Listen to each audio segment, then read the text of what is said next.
তোমার কাকিমা যদি ভূতের গল্প বলার শখ রাখেন তাহলে তোমার ভয় পাওয়া উচিত। রাত ৩টা বাজে।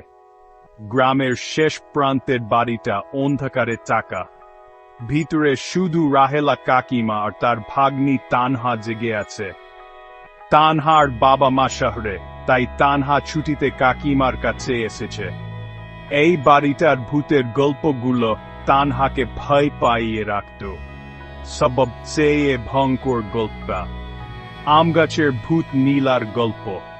রাত যত গভীর হচ্ছিল, তানহার ভয়ও তত বাড়ছিল। হঠাৎ জানলার বাইরে একটা শব্দ পেল সে। তার বুক ধড়ফড় করে উঠল।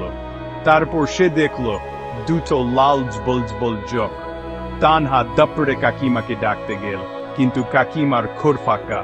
কাকিমা কোথায় গেলেন? ঠিক তখন একটা ঠান্ডা হাত তানহার কাঁধে স্পর্শ করল।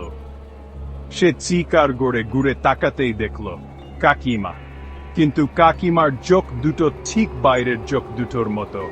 আর কাকিমা একটা ভয়ানক হাসি দিয়ে ফিস ফিস করে বললেন, নীলা ফিরে এসেছে।